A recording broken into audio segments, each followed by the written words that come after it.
Quad एबे विश्वर powerful मंच स्थिर हेउछि विश्व राजनीतिर एजेंडा ड्रैगन को पाने देबाकू बड़ प्लान विश्व राजनीति रे भारी पड़ुछि भारत क्वाड रु हातेछि बड़ फायदा बढ़ुछि भारतर गुरुत्व और महत्व कारण भारत पाखरे रहिछि विश्व शांतिर चाबी क्वाडर मित्र देशों को भारत सह एकाठी हेबाकू निमंत्रण क्वाडर मित्र देश एकाठी हेबा लागि एक्शन प्लान मोदी सेट कले विश्व राजनीतिर फ्यूचर प्लान टोकियोर पावर पैक्ड क्वाड मंच रे प्रधानमंत्री मोदी एकथा स्पष्ट करिसेंति जे से मलई रे नुहे पत्थर रे गार टाणीबारे विश्वास रखंती केवल मोदी को कथा नुहे काम एक कथा स्पष्ट करिछि जे से केवल पत्थर रे गार टाणीबा भली कथा कहंतिनी बरं विश्व राजनीतिर गंध बारी एक सठिक कूटनीति साधनर क्षमता मध्य रखंती तांको पाखरे क्वाड नारे उत्क्षिप्त चीन एभली देश को टेंशन रे पकाइबा भली एसबु दृश्य को भल भावे देखंतु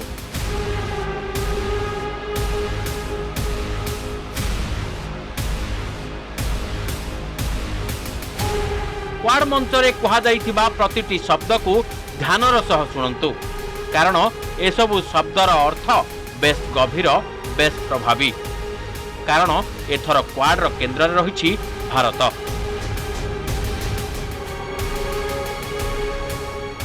13 देश को नहीं गठित इंडो पैसिफिक इकोनॉमिक फ्रेमवर्क रे क्वाड बहुपाक्षिक वार्ता व्यतीत भारत अमेरिका और जापान सह करिछि द्विपाक्षिक कथबार्ता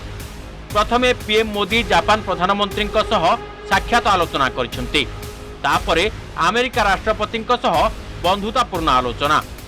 शेषरे से ऑस्ट्रेलियार नुआ प्रधानमंत्री आंथोनी सह मध्य आलोचना करिसेंति एसबु साक्षात आलोचना अति गुरुत्वपूर्ण कारण यह केवल एक कूटनैतिक मंच नुहे सामरिक दृष्टि क्वाड रे बांधी होइछंती विश्वर 4 शक्तिशाली सामरिक शक्ति जेपरी कूटनैतिक दृष्टि पीएम मोदी दमदार रणनीति रही सेहीपरि सामरिक दृष्टि भी रही भारतर जोरदार प्रस्तुति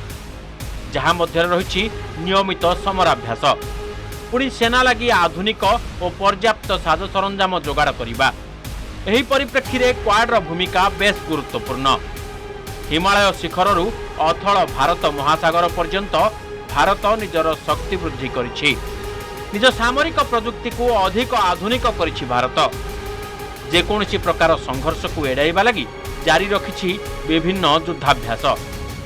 क्वाड देश सह मालाबार समराभ्यास हेउ बा मलाक्का स्ट्रेट रे नौसेनार अभ्यास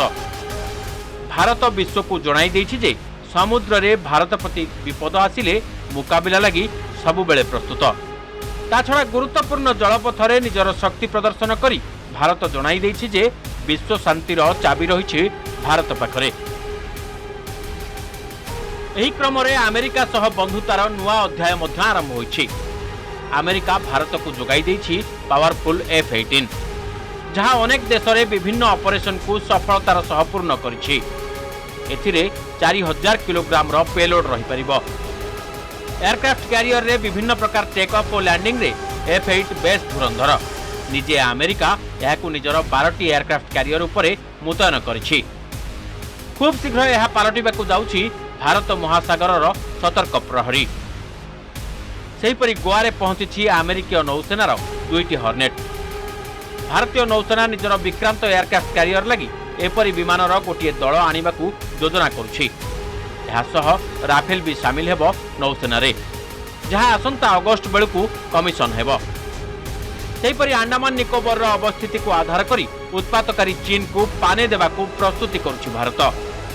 एठारे रहिछि आम देशर एकमात्र यूनिफाइड कमांड जेउथिरे अंतर्भुक्त नौसेनार जहाज वायुसेनार लढ़ुआ विमान और प्रतिकूल परिस्थिति रे लढ़ी पारुथिबा स्थल सेनार दल एमाने देशर सीमा प्रति उठुथिबा समस्त हरकत को शांत करदेबार क्षमता रखंती मिशन अंडमान रे जापान अनेक प्रकल्प लगी सहायतार हाथ बढ़ाई केवल जापान नुहे क्वाडर अन्य सदस्य राष्ट्र मध्य एहार विकास रे भारतर सहायता लगी आगे आसिछंती कारण एमाने भल भाबे जानती जे आंडामान अंचलर विकास बिना उभय भारत और प्रशांत महासागर में शांति प्रतिष्ठा संभव नुहे। सेथिलागि एही द्वीपपुंजरे जहाजर डकिंग हेउ बा भारत महासागर रे अन्य सुविधा सुजोगर व्यवस्था सबुथिरे रहिबो एमानंक सहभागिता। क्वाड देशगुड़िक भल भाव जानती मलाका स्ट्रेट दे आसुथिबा समस्त जहाज एही अंचल दे जिबा आसिबा करिथाए। एही द्वीपपुंजरु ही चीन रो सामुद्रिक जहाज चलाचल और अन्य गतिविधि उपरे नजर रखा दे परिबो। केवल एतिक नुहे, एही देशगुड़िक सह भारतर वाणिज्यिक संपर्क मध्य अधिक सुदृढ़ होइछि। विशेषकर जापान सह भारत मिलित भावे अनेक प्रकल्प रे सहभागी अछि। भारतर अनेक प्रकल्प रे जापान विपुल निवेश करिछि। अतएव क्वाड मंचरे विश्वर महाशक्ति मानक सह बंधुता अधिक सुदृढ़ होइछि। आ विश्वर मंचरे बढ़िछि भारतर गुरुत्व।